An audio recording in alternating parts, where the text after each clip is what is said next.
My name is Matt Covey. I'm a working drummer in New York City.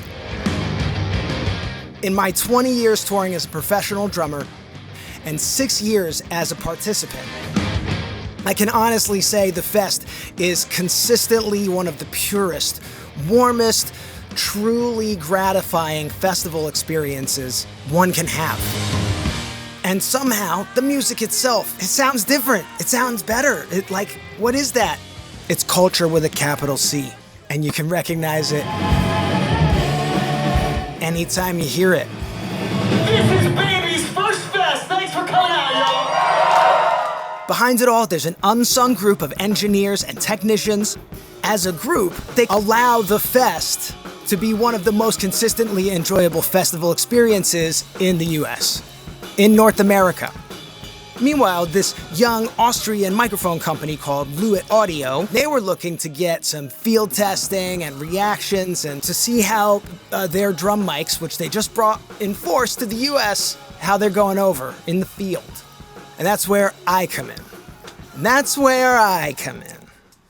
Here's what I brought. For snare drum, the MTP 440 DM. For toms, the DTP 340 TT. For overheads, I brought the LCT 140 Air, a stereo pair of them, and I brought 2 bass drum microphones, the DTP 340 Rex, a large diaphragm dynamic mic, and the other is the dual capsule 640 Rex. And then I put them all in a bag, and I carted them around Gainesville all weekend like Halloween candy or something. Oh yeah, and somehow I also have to play 3 sets of my own on drums, one each day of that weekend. We picked up our Fest wristbands and I just dropped like 3 of them on the floor. That was pretty cool. After anxiously checking the insane schedule I committed myself to for the 100th time, and spoiler alert, failed to keep, I had some things to get done and touch base with a few new sound humans. And what I mean by that is walk up to some strangers and go, "Hey kid, you want some candy?" One of the first things I did was get over to Heartwood Soundstage and catch a band called Jer, fronted by Jer Hunter. David, who'd be mixing here all 3 days, was trying to get settled into the cursed rhythm of running sound on a festival stage, and I didn't want to crowd him. But then something happened that I did not expect. I ran into an old friend who was working a different kind of sound job, and they provided the first real feedback that I got later on that night. Hello, we're at the Fest. This is Kitzy. I'm Kitzy. Kitzy, I've known for like 20 years. But who are you here with this time at the Fest? Well, I'm here with Left of the Dial, which is my media company. We do podcasts, we do live sessions in the studio, but we're here shooting a bunch of bands. Yeah. And we're capturing audio and video of all the bands that we're shooting. Cool. Kitzy had a chance to use a couple of the 140 Air small diaphragm condensers that we often on drums will use for overheads, but you will use them how? So I have them set up as an XY pair at front of house on a big tall pole. So I can get a sound of the venue. Yeah. Because sometimes the board mix gets a little just kind of flat. Yeah. On its own, and you don't get the crowd noise. So having those up high really helped. Yeah. And how did they do? How did you like them? They were great, actually. The first thing I noticed was they're super light. Yeah. Which may not seem like that big a deal, but we're running between venues all day, and I've got to carry everything. And so every ounce counts. So how light they are was super cool. Yeah. Okay. Sick. Which was cool. And they also have that top lift on them. Right. Which actually really comes in handy in these outdoor festival situations because especially in the heat and the humidity, the high end tend to dissipate a bit, especially from all the way from the stage to front of house and in the bigger venues. And there's so little to reflect anyway in the first place, and then they're on top of that issue. Yeah. For sure. So that really helped the sound from being too dark in the recording. Nice. And you said you found that they were overall on the dark side without the lift. Sure, yeah. A little darker than the other mics that I've been using this weekend, but once I put that lift on, nice. Perfect. Nice, awesome. Yeah. Well, thanks for talking with us, and let me do my man on the street thing.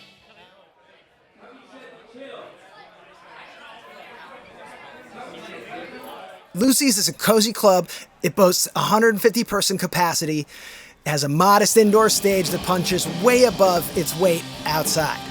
Another fun scene at one of the geographical epicenters of the fest. But let's get to it. Lucy's has distinct limitations with regards to mixing sound. If you guessed there's no real need for overheads here, you'd be right. So Jacob was interested in trying the meat and potatoes Lewitt offerings for kick and snare. That would be the DTP 340 Rex and the MTP 440 DM, respectively.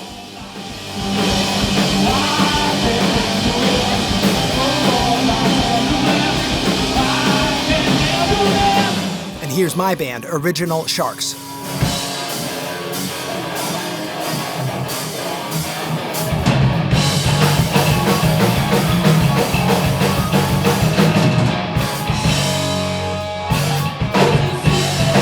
We had a metric ton of fun. I didn't think about our sound once while I was up there. Everything went very smoothly.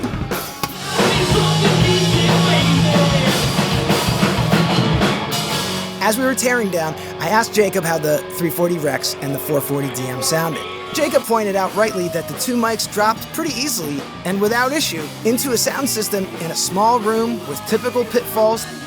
Picking up a bunch of loud instruments and loud speakers with a bunch of mics that are all pretty close together makes feedback a bit easy to achieve, meaning you'll run out of room to turn things up really quick. Which is why this kind of basic sounding statement from Jacob is actually a real win. Situations like these are very unforgiving. That drop-in factor turns out to be kind of a big one. But I wasn't able to get Jacob on camera to explain that. So this is Jacob, and yeah, go ahead. I knew getting sound people on camera would be one of the trickiest parts of this whole project. There's limited time between sets for them to do their job right, and how many ways there are to screw it up. It's much more imperative that I not be in the way, distracting people with my bag of candy, you know? Well, good morning. It's day 2 of the fest. I'm up bright and early. I'm checking in with a bunch of sound people. People are pretty excited every time I bring up Lewitt, so that's pretty cool. Resuming festivities, I went straight for Comeback Kid's set to scope out one of the scenarios I was most pumped about. Hearing the dual capsule 640 Rex miking the kick drum on the main stage at Bo Diddley Plaza. CPK was being mixed by Ryan, who'd be there all weekend.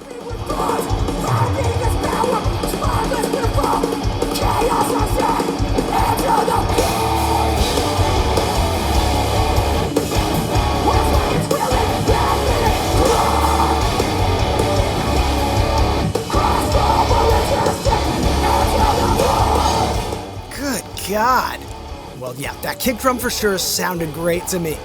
Very defined, a satisfying body, a short but a really well-controlled sustain. Inside that 640 Rex, there's both a condenser element and a dynamic element. They're always in phase. You have independent control over each capsule. Make some fucking noise, man! Ryan ended up using it on and off all day on Saturday. Here's what he had to say. I had a chance to use the 640 Rex at Fest this year. I put it up in place of my usual setup and really liked the sound. It's nice having the two elements perfectly in phase, and the two signals work really well together. The result is huge and present and sounded great all day on different kick drums. Ryan lists his band credits as Hot Water Music, Sam I Am, Avail, Mantar, Ship Thieves. This is a sound human that works with some really discerning folks. And so I think we should take his opinion as gospel.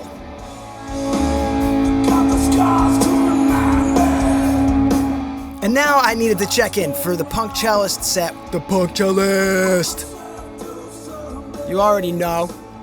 Downtown Fats is a roughly 300 capacity venue, and checking in here meant hooking up with another friend from the road who was going to be behind the desk mixing our set, notorious Canadian, Andy Hendy.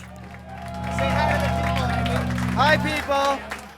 The punk cellist, aka Ian Leger, bathes classic punk and hardcore songs in the lush yet gritty texture of a normal cello running through an orange tube amp. Ricky Weber of Watu was on guitar, we had a bunch of special guests, and we played some tunes. Big tunes.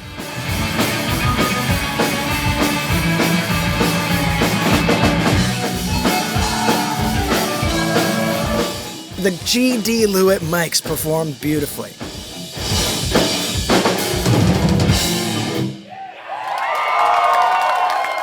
Oh my God! I caught my breath, packed up, said hi to some friends, and then thankfully actually caught Andy on camera. This is sound extraordinaire Andy Hendy. And he did sound for Punctualist earlier. He's doing sound at Downtown Fats all this the whole time. And he used a couple of mics for our set, right? A couple Lewitt mics. Yep. You like I them? liked them. Very easy to use. Easy transition from the 57 from the snare, and easy. Good mics all around. You were talking that talk about the Tom mics, right? Yeah, the Tom mics really good. Great. Loved them. That's what's up. They were great. Fantastic mics. Thank you for all your highly suggest. Nice. Highly suggest. Thank you for all your hard work, Andy. Sound people don't get enough credit. That's part of what we're doing here. Appreciate you. Later. Hey, let's give it up for this kid right here, man. He's saying every word.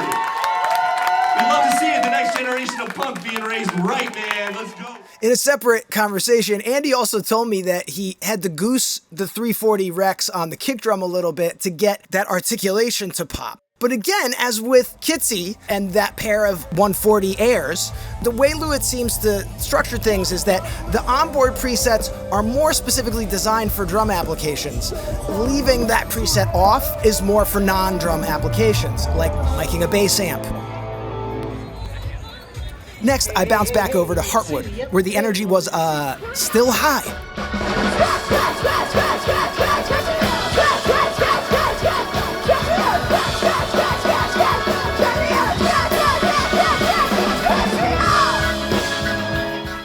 David, who you may remember from earlier, was stoked to test a bunch of Lewitt mics. David went ahead and set up that pair of LCT 140 airs, and after Kitzy's guidance on the air setting, we made sure to have that sucker on, since it would now be actually used for overheads. These things stayed up there for many sets, and David was super pumped to report later on, the overheads ruled. Had several people ask how I was miking the hi-hat and were blown away when I said it was just the overheads. Seeing a good opportunity to A/B Tom mics, David threw up one of the DTP 340 TTs. Afterwards, we had the following conversation. How much for those 340 TTs? I loved them. Hundo a pop. That's insane. I literally just swapped the mics on the rack toms and changed nothing EQ-wise. It was night and day better than the Sennheiser 604s. Here's David again talking about that dual capsule 640 Rex. I feel like I would have liked the 640 Rex more if the kick drum was staying in place. The Beta 52 is much more lenient to that. Some drummers were just walking the kick drum, so its location was changing. But if the kick is staying in place, it's real nice once it's dialed. I ended up using a blend of both signals, favoring the dynamic signal and using the condenser input for some added punch in the low end.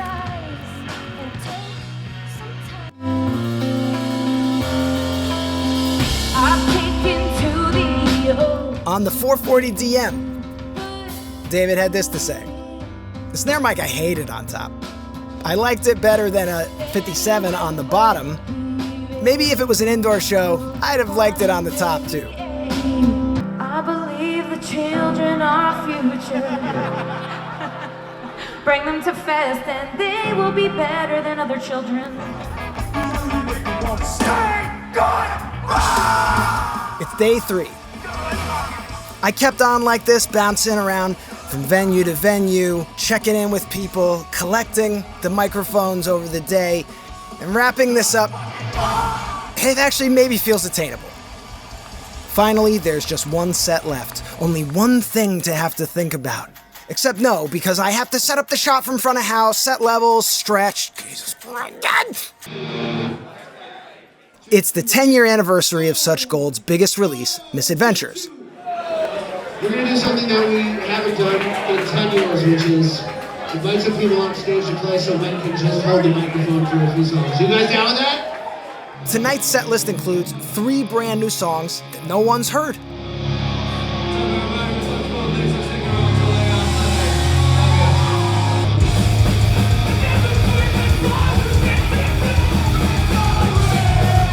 the love, everybody. That's all I can say.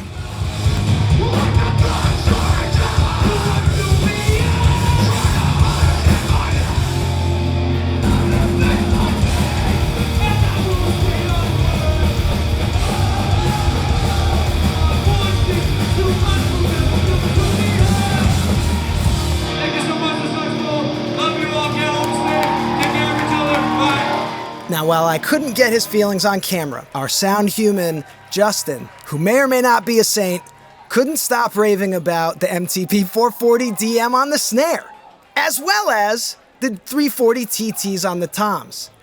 He felt perfectly good about the 340 Rex on the kick. Thing worked the way it was supposed to.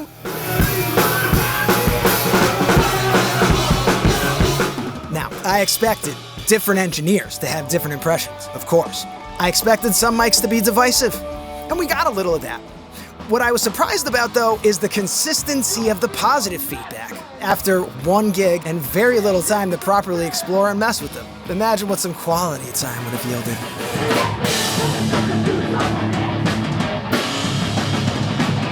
Lewitt for sure has like amazing, really high-end boutique-y stuff, but as we've seen here today, they're doing incredible things for practical innovation in the consumer grade and prosumer spaces.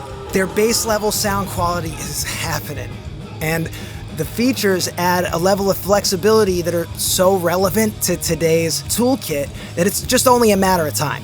I mean, from where I'm sitting, it seems like it won't take but a few more years of proving their mettle in the trenches for Lewitt to find themselves intertwined into various and powerful real music cultures all over the US market. You know, the ones with a capital C. Because whether you're a capitalist or not, if there's one consistent thing the fest showed us yet again, it's the simple truth. Real recognize real. All right, everybody, I'm out of here. Thank you so much for watching. Make sure you check all the links in the description, links to individual microphones, links to all the individual bands that you heard, and maybe most importantly, a little information on all of our sound humans as well, in case you happen to be in the areas where they work in their native lands and you need someone. Help out with the gig and, thank this community. Peace.